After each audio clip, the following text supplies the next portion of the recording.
I'm Brandon, the HBAR Bull, and this week we have Jim Nasser, the founder and CEO of Acoer, Don, the Chief Strategy Officer at the HBAR Foundation, to talk about micropayments that are only possible on Hedera. We cover the removal of what may have been the last barrier to major enterprise adoption, and an old friend, Jesse, here to talk about Stader staking. So let's get into it. From open access through early last year, the time to consensus finality on the Hedera network had been slowly creeping up from about 4 seconds to about 7 seconds. Hederians are an analytical and inquisitive bunch, and looking at the trend, there were understandable concerns. Lehman said not to worry, it was an easy fix, but many were not convinced, and to be honest, I was concerned as well. In August of last year, apparently the fix was implemented and the time to finality dropped by 35% to between 4 and 5 seconds, where it still sits today.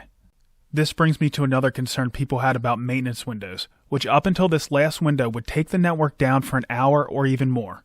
Many speculated that these large maintenance windows might be preventing step change level use cases from launching.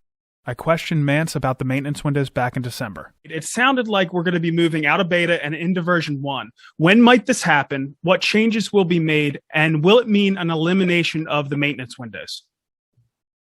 Yeah, so it's soon. I probably shouldn't say a certain date or whatever, okay. But look, I think it's soon. And will it eliminate the maintenance windows? I will say that the maintenance windows will go from being measured in hours to being measured in minutes. Okay. So it is a huge, order of magnitude improvement over what it has been. I see. Probably to the point where it's inconsequential to anyone running dApps on the network. That is the goal, is that it becomes inconsequential from a technical perspective to anyone that's running a dApp on the network. I see. And I anticipate that will be done by, Lehman would hate it if I were early Q2. Experts in the space inform me that while maintenance windows of over an hour could be problematic, if measured in minutes, they could be easily dealt with even for mission-critical applications. Well, we just saw another promise kept. The last maintenance window only lasted about 3 minutes, and I'm sure improvements will continue. As I've mentioned several times, I think micropayments are one of the most exciting use cases in the space, and Dropp is one of the premier micropayment service providers for the Hedera network. We welcome back Don from the HBAR Foundation to give us an overview of the Dropp platform. Thanks for coming on, Don. Awesome. Thanks for having me, Brandon. Glad to be here. Love to have you all the time. So, Don, can you tell us about Dropp and why the HBAR Foundation is providing support? Yeah, Dropp, I think, is so exciting for a lot of us who've kind of been, here in the Hedera ecosystem for a while, because, it's almost like if you took an application straight out of the white paper, this would probably be it. It's giving users an ability to frictionlessly pay with things like HBAR and USDC on Hedera directly to the content they're purchasing. So they're working with groups like Inara and other publishers to help enable users to purchase single articles or individual pieces of content in a frictionless way. So the application is really seamlessly integrated into a browser experience, as well as a broader set of wallet offerings. And I think it's going to be a really powerful solution in the payment space, benefiting from all that Hedera provides. Yeah, so you mentioned Inara, and I've covered that a fair amount. Even my wife interviewed them. Can you tell us about some other payment solutions that Dropp is enabling in the ecosystem? Yeah, so I think they're starting primarily with that initial group of media and publications that are going to be accepting micropayments. But a big part of their offering is the value proposition to merchants in the space, making the payments for broader retail adoption more efficient. So one of the cool things that Dropp's doing is really working to tightly integrate with those existing services, existing payment rails, so that it can be a seamless user experience and one that can be, in the future integrated everywhere. I know they have exciting use cases in the energy consumption and charging your Tesla idea. But we're really excited just to see where they're starting in the media and publication space. And I'm very confident they've got a lot of different places they'll be going. Yeah, I mean, that's one of the things that Hedera proved right off the bat was micropayments when it came to media. What was that website called again? The Daily Timestamp? Daily Timestamp. Yeah, that's right. That's right. So we knew we could do it early on, but now Dropp is bringing it to a larger audience. So the way I see it, micropayments weren't really possible before DLT tech. Where do you see all this leading? Yeah, I think it's going to result in more and more commerce being built on decentralized rails. We're going to see things like USDC become pervasive in their use of payments, and networks like Hedera, which can provide those payments with high throughput, low latency, and low cost, are the core enablers for solutions like Drop. So I'm just more and more excited to see the different types of commercial transactions that are going to be occurring on this app. And hopefully someday soon, I'll be buying my cup of coffee, with Drop at the coffee shop. That'll certainly be exciting. Anything else before we let you go there, Don? Nope. As always, I'll just re-echo my call. We are here to support builders in the ecosystem and are always looking for new projects to support, new developers to work with. So don't hesitate to reach out to us through hbarfoundation.org or any of our other social channels. Good stuff. Thank you so much for stopping by, Don. So today we have a bit of a homecoming. For anybody that doesn't know, Jesse and I used to host the Hedera Forum together. He's been working on a bunch of stuff behind the scenes. Thank you so much for coming on again, Jesse. It's good to see you. It's great to be back with you, Brandon. Thank you. That's right. So one thing that we wanted to talk about today was Stader staking. The process for me has been fairly easy. It was smooth. I was able to stake fairly simply. I just want to hear what your experience has been like. Yeah, it's been incredible. The actual user experience is second to none as far as anything I've interacted with on Hedera. I should say, aside from maybe Hashpack, which also you need to stake with Stader. I'm amazed with Hashpack. I'm amazed with Stader. The whole UI, the UX, one click. It's been incredible, and I think it's what the ecosystem needs. Yeah, I couldn't agree more. So far we have total value locked of over 200 million HBAR, and that's only a few days after we entered phase one. Have you been surprised at the amount of participation we've had? I'm shocked, actually. But then I look and I see, I've done some research on Stader, and I see that the Luna staking on Terra is approaching 700 million in value, and Hedera in this short amount of time is approaching 50 million or 45 million already. So exciting to see. I think it really illustrates the demand that has been pent up in the Hedera ecosystem to finally have something that you can do with your HBAR that you have tucked away in your vault and see some returns is a great reward for the community. And yeah, very exciting. Yeah, and I think this is going to lead into all kinds of other things. We're going to have network staking coming up. I think DeFi is going to be really big. That's going to be one of the things that I'm really looking forward to participating in. One of the things about HBARX is they talk about liquid staking all the time. What is liquid staking? And what it means is essentially, if you just have your HBAR and you stake it, you send it to someplace and stake it. It can't move. You can't do anything with it. But with HBARX, you can then, even though you've staked your HBAR and that's locked up, you can move that HBARX while it's accruing rewards wherever you want. And the first place where you're going to want to move that is possibly to a DeFi platform. We're waiting on Saucer Swap. That probably will be one of the first, but Elaine has said from the HBAR Foundation has said that there's going to be other DeFi platforms that are being built, and you're going to be able to provide liquidity, and you set it up with a pair. The first pairs that are set up are probably going to be HBARX and HBARX and USDC, and you're going to be able to get rewards there too. So you're pretty much double dipping. You're getting the DeFi rewards, and then you're getting the staking rewards from HBARX as well. So yeah, looking forward to it.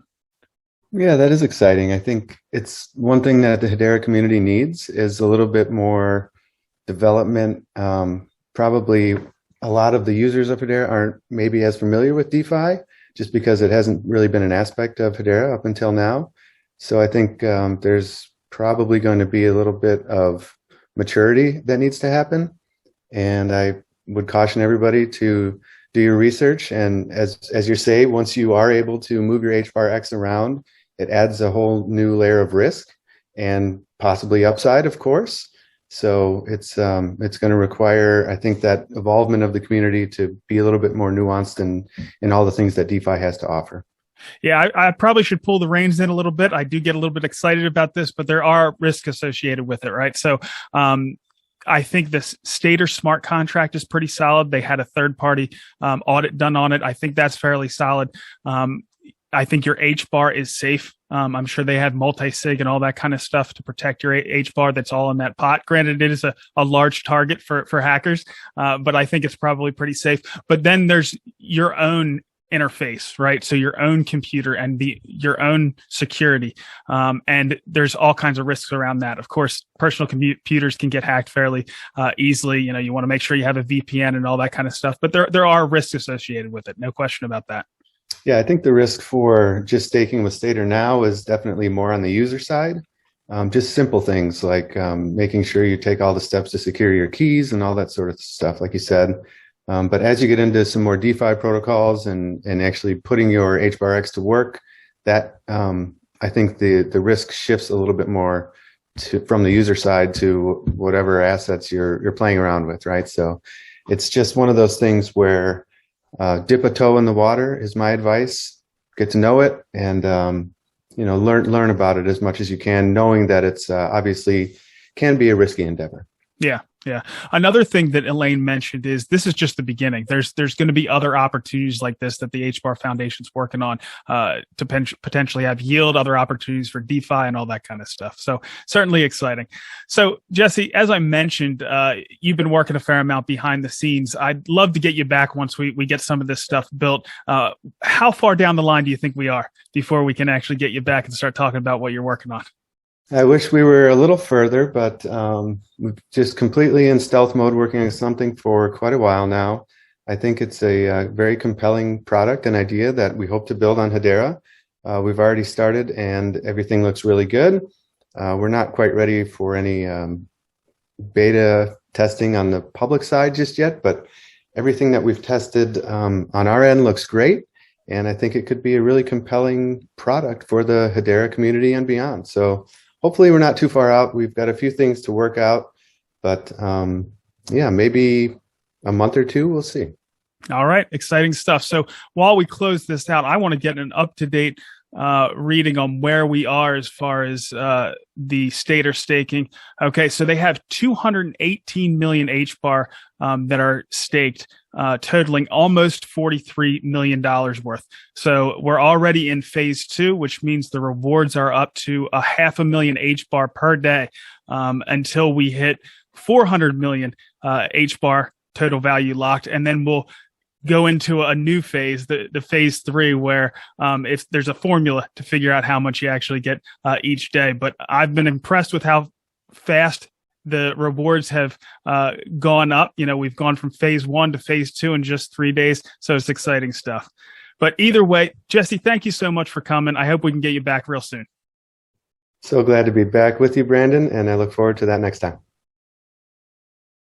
Acoer has already done so many cool things on Hedera, but I've never actually gotten to talk to the team. So we have the Acoer founder and CEO, Jim Nasser, here to tell us what they're working on. Thanks for coming, Jim. Thank you, Brandon. It's good to meet you and good to be here. Yeah, likewise. So when I think of Acoer, I think of healthcare, but I've also seen you guys doing all kinds of stuff like tracking aircraft using Hedera. What is Acoer's core business and future aspirations? Yeah. So really, we consider ourselves a software development company. We build software as a service primarily. And really, we look at our technology as being adaptable and abstracted, if you like, into multiple industries and multiple solutions. So like, for instance, the work we did with NASA, or the flight tracking for Atlanta or the space station, none of that really is outside of the software itself. However, from a focus of like business development and our solution, if you like, going down a particular path, really our background is healthcare. That's our passion as well. So in some ways, we build our technologies and maybe prove it out for certain use cases, or if we have opportunistically, we have clients in other industries, such as the NASA work. But in terms of real focus for larger solutions is, going down the healthcare path as you've described. So I don't think they're really contradictory, but let's put it this way. We're, most of our focus and attention, particularly in the bigger context of what we're building, is around healthcare. I gotcha. I understand. So I've heard some rumors that you might have some really high volume use cases. Can you tell us anything about them or potential numbers that we might see? Yeah.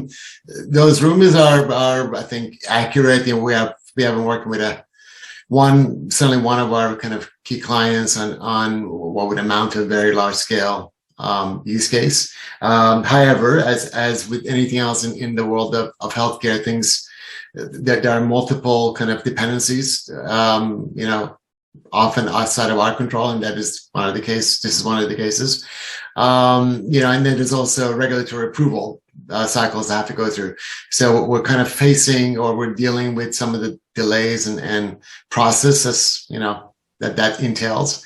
And certainly I can't give you much more detail than that at this stage, other than, what we're trying to do, and this is not just for one client, it's really across the board, is this idea of, can we kind of impute transparency, can we impute some form of truth or proof, if you like, and that's resonating with a lot of our clients, and even some of the more, I would say, traditional and kind of, very conservative, kind of clients. I think that they're seeing that there is now this, and I think the HBAR Foundation talked about this just a couple of days ago with the metaverse, fund, but we also see it in the healthcare world, that there is a B2B to C space, and the consumer, is very much a critical stakeholder, and not one that conventional business has really treated correctly. It's been largely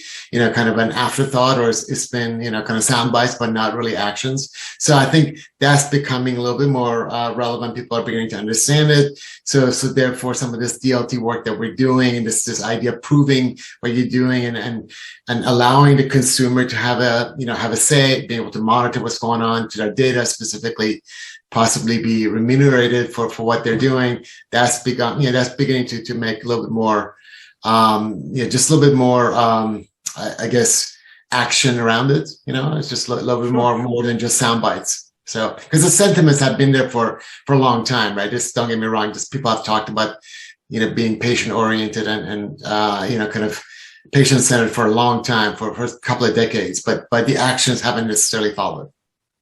Well, it's just good to hear that there's a lot going on behind the scenes. You keep holding their hands and get them across the line. It'll be good to see when it finally does come to fruition.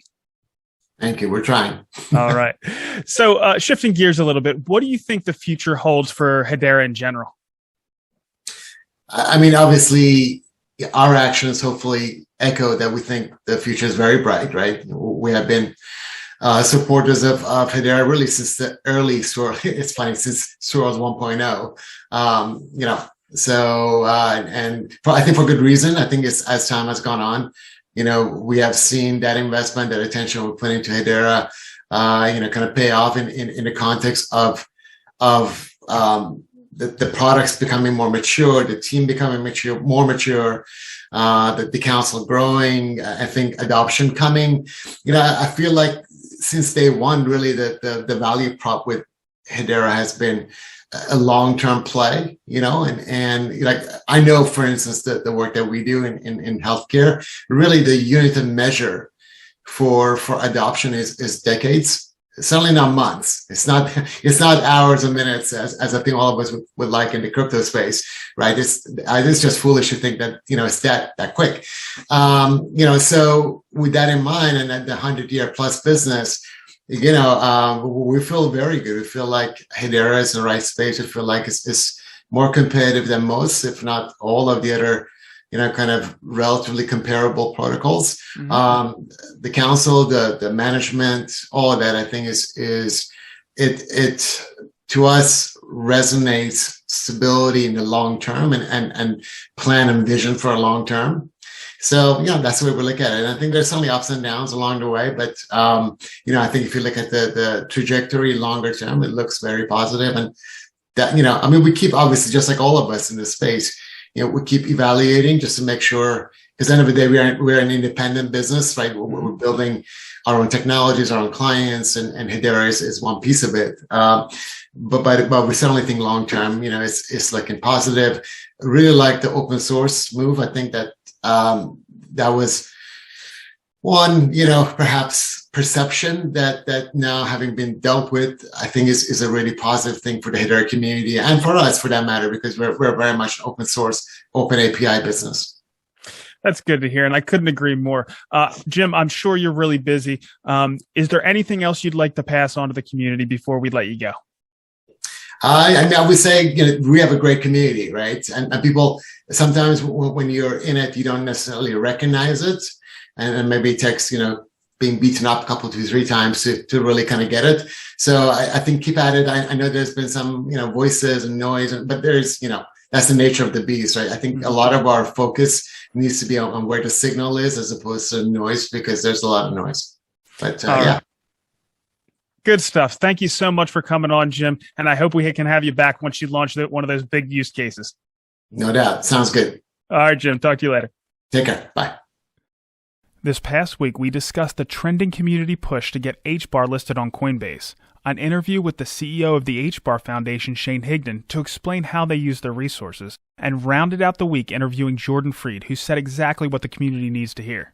Next week isn't set in stone yet, but I will say that the interview with Shane this past week really wasn't meant to cover the AKT developments, so next week I'd really like to get their team on to give us the full picture. Crypto didn't have the greatest ride this week. Most of the drop taking place last Sunday going into Monday. HBAR is now sitting at about 20 cents, down about 3.5% on the week. We bounced a bit off an area of strong support around 19 cents, but HBAR's fate once again hinges on Bitcoin. If Bitcoin breaks support in the $38,000 to $39,000 range, HBAR will break its long-standing support as well. And with the correlation we've seen lately, Bitcoin will likely follow the Nasdaq on Monday, but anything can happen over the holiday as crypto conversations may dominate around the dinner table. There's no real point talking about the next resistance target at 26 cents until we see which direction Bitcoin decides to go. There's some gold in the interviews we did this past week, so if you have time, check them out. And like, subscribe, and drop a comment if you like what we're doing.